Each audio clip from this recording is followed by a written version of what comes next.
Rajahmundry rural MLA Gorantla Butchaiah Chowdary comments. రాజకీయాల్లో ఎన్నో ఒడిదుడుకులు ఎదుర్కొన్నాను. 7 సార్లు శాసనసభ సభ్యునిగా ఎంపికయ్యాను. రాష్ట్ర ఆర్థిక వ్యవస్థను గాడిలో పెట్టేందుకు కూటమి ప్రభుత్వం తీవ్రంగా కృషి చేస్తోంది. కూటమి ప్రభుత్వం గత ప్రభుత్వం చేసిన అప్పుల్ని 43,000 కోట్ల రూపాయలను తీర్చింది. రాష్ట్రంలో 20,000 కిలోమీటర్ల రోడ్లను బాగు చేశాం. రాష్ట్ర బడ్జెట్లో సంక్షేమానికి పెద్దపీట వేశాం. త్వరలోనే ప్రభుత్వం ఇచ్చిన హామీలన్నింటినీ ఒక్కొక్కటిగా నెరవేరుస్తాం. కూటమి ప్రభుత్వం అన్ని రంగాలకు అధిక బడ్జెట్ కేటాయించింది. 6 లక్షల కోట్ల పెట్టుబడికి ఎంఓయూలు పూర్తయ్యాయి. రాజకీయ జీవితం తెలుగుదేశం పార్టీకి సంబంధించి నాటి నుంచి నేటి వరకు కూడా రాజమహేంద్రవరం రూరల్ ప్రాంతాలకు సంబంధించిన ప్రజలు దీవెనలు అందించారు. 7 సార్లు శాసనసభ్యుడిగా ఎన్నికయ్యారు. నా వరకు నేను ఒక అవగాహనతో అభివృద్ధి ధ్యేయంగా గ్రూపు రాజకీయాలకు అన్నిటికీ అతీతంగా ఒక నిజాయితీతో కూడుకున్న రాజకీయాలు చేయని లక్ష్యంలో పనిచేసాం. అభివృద్ధి ధ్యేయంగా పనిచేసాం. సమగ్ర అవగాహనతో కృషి చేయడానికి రాష్ట్రం మీద, మన జిల్లా మీద, మన ప్రాంతం మీద ఒక అవగాహనతో కృషి చేసాం. సుదీర్ఘ ప్రయాణంలో ఎన్నెన్నో ఆటుపోట్లు కూడా ఎదుర్కొన్నాం. సన్మానాలు చూసాం, అవమానాలు చూసాం. అన్నిటికీ అతీతంగానే పనిచేసుకుంటూ వెళ్ళాం. ఇవాళ నూతనంగా ఏర్పాటైన కూటమి రాష్ట్ర ప్రగతి కోసం కృషి చేస్తూ ఉంది. చంద్రబాబు గారి నాయకత్వంలో, పవన్ కళ్యాణ్ గారు సహకారంతో, మోడీ గారి నిర్దేశంతో ఇవాళ ప్రభుత్వం నడుస్తూ ఉంది. గత ప్రభుత్వ నిర్వాహకం వల్ల అనేక ఆటుపోట్లు ఎదుర్కొన్నాం, సమస్యలు ఎదుర్కొన్నాం.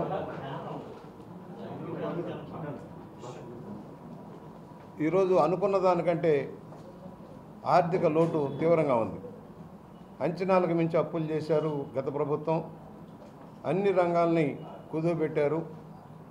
భూములు కబ్జా చేశారు, దోపిడీకి తరలేపారు. అభివృద్ధి లేకుండా పోయింది. బటన్ నొక్కుడు పేరుతో భారీగా లక్షల కోట్లు నొక్కేశారు.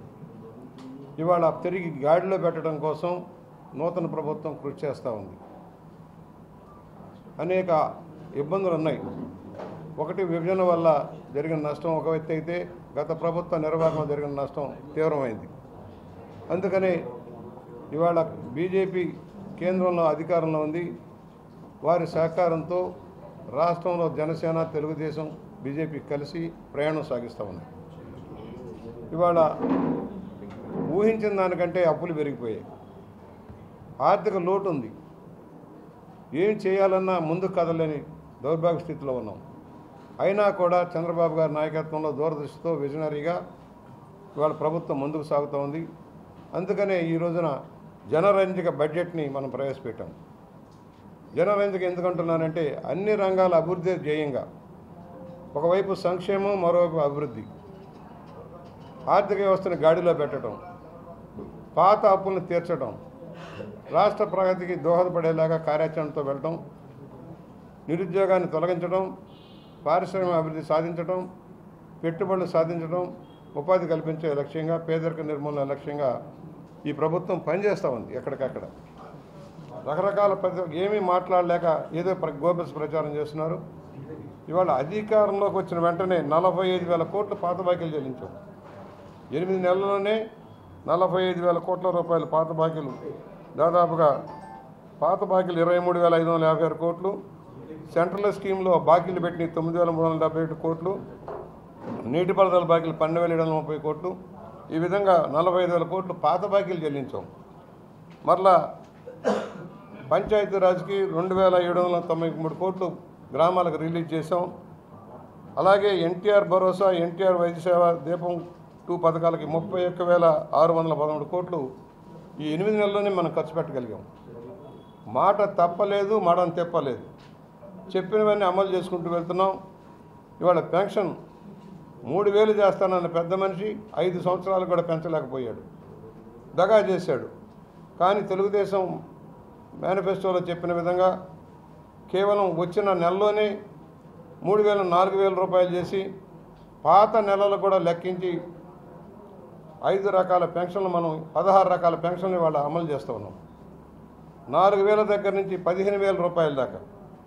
మంచాన బట్టి తిండి గడవని పరిస్థితుల్లో ఉన్న వాళ్ళకు కూడా 15,000 రూపాయలు, కుష్టి వ్యాధిగ్రస్తులకి, కిడ్నీ వ్యాధిగ్రస్తులకు 10,000 రూపాయలు, వికలాంగులకు 6,000 రూపాయలు, ఈ విధంగా మనం పెన్షన్లు అమలు చేస్తూ ఉన్నాం.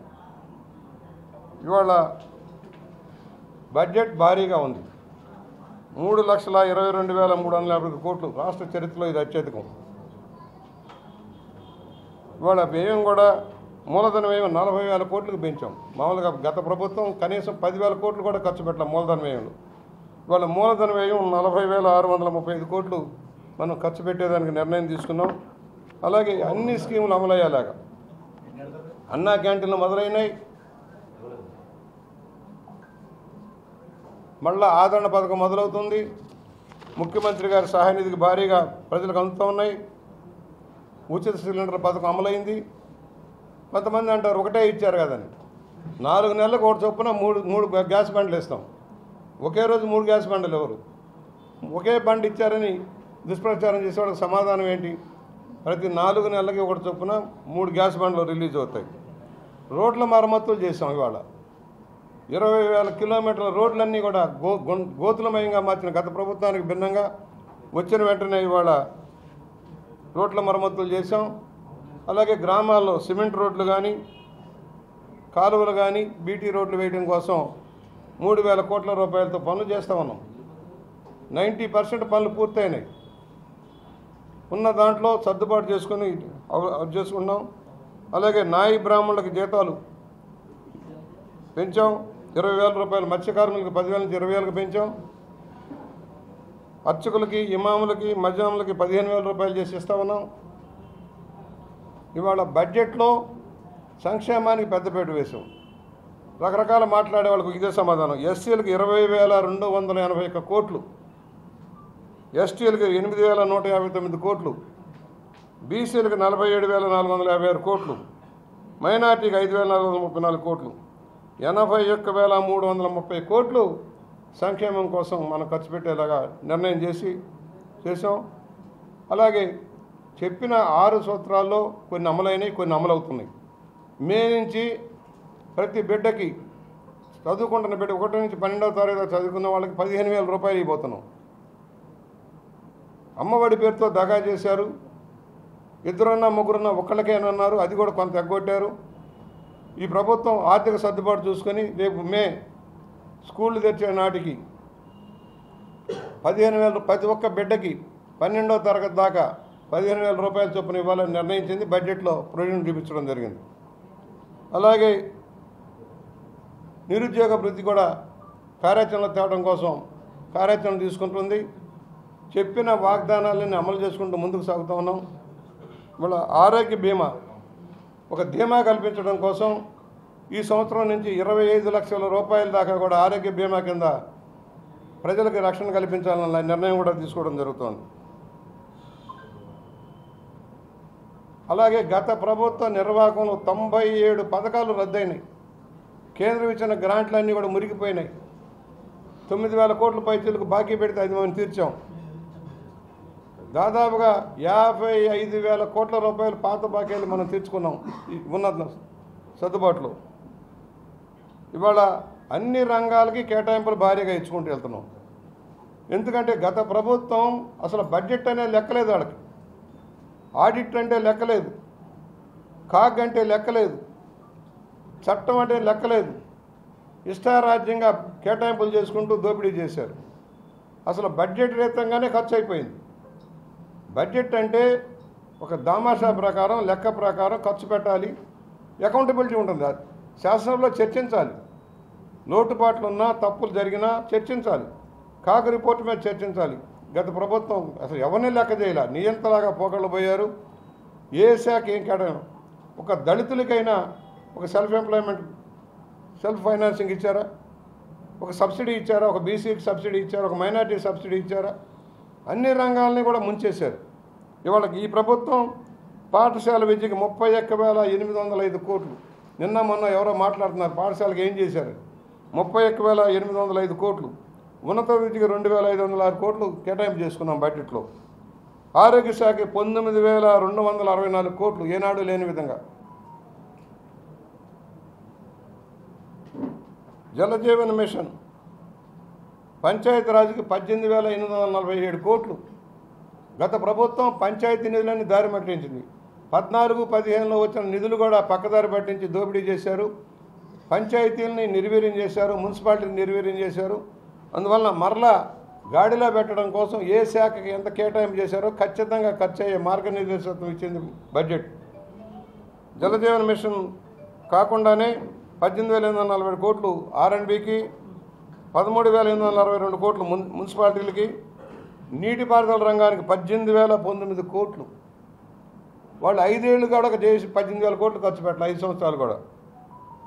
పవర్కి 13,200 కోట్లు, R&Bకి 8,785 కోట్లు. ప్రతి శాఖకి న్యాయం చేసుకుంటూ వెళ్ళాం. అన్నదాత సుఖీభవ ఎప్పుడు ఇస్తారంటున్నారు, జూన్లో ఇవ్వబోతున్నాం. 20,000 రూపాయల చొప్పున బడ్జెట్లో ప్రొవిజన్ పెట్టారు. అలాగే వ్యవసాయ రంగానికి 13,487 కోట్లు యాంత్రీకరణ చేసినా అభివృద్ధి చేసే దానికోసం 13,487 కోట్లు ఖర్చు పెడుతున్నాం. అంటే ఏ రంగాన్ని కూడా వదిలిపెట్టలా. ఇవాళ ఒక్కొక్కటి అమలవుతున్నాయి. ఆశా వర్కర్లు, అంగన్వాడీ వర్కర్లు, అసంఘటిత కార్మికులకు అంతా న్యాయం చేసేలాగా బడ్జెట్ ప్రొవిజన్లు ఇచ్చుకోవడం జరుగుతుంది. ఈ ప్రభుత్వం పనిచేసే ప్రభుత్వం, చెప్పింది చెప్పినట్టుగా అమలు జరుగుతుంది. ఇవాళ 6 లక్షల కోట్ల రూపాయల పెట్టుబడులకి MOUలు అయినాయి. ఆల్రెడీ ప్రాసెస్ మొదలైపోతూ ఉంది. అమరావతి పనులు వేగమవుతున్నాయి. విశాఖ స్టీల్ని ప్రైవేట్ పరంగా అక్కడ ఆపుకోగలిగాం. దానికి నిధులు కేటాయింపు చేసుకోగలం, మైనింగ్ కేటాయింపు చేస్తూ ఉన్నాం. రైల్వే జోన్ సాధించుకున్నాం. పోలవరానికి కేంద్రం నుంచి నిధులు తెచ్చుకోగలుగుతున్నాం. అనకాపల్లి కేంద్రంగా ఉక్కు ఫ్యాక్టరీ వస్తుంది. అనేక సంస్థలు వస్తూ ఉన్నాయి. రాయలసీమలో ఫ్యాక్టరీలు వస్తూ ఉన్నాయి. ఏం చేయలేదని 8 నెలలకే మాట్లాడుతున్నారు వైఎస్ఆర్ పార్టీ నాయకులు కానీ, ప్రతిపక్షాల్లో కొంతమంది కానీ. పనిచేసే ప్రభుత్వం, యంత్రాంగాన్ని చక్కదిద్దుతూ ఉన్నాం. రాబోయే రోజుల్లో మళ్ళీ రేషన్ కార్డు ఏదైతే సొంత ప్రయోజనాల కోసం, సొంత డబ్బా కొట్టుకోవడం కోసం ఆయన బొమ్మలు వేసిన, రాళ్ళు చెక్కిన అవన్నీ కూడా తీయటం కోసం మళ్ళీ 100 రూపాయలు ఖర్చు పెట్టాలి, 100 కోట్లు ఖర్చు పెట్టే పరిస్థితికి వచ్చాం. మరి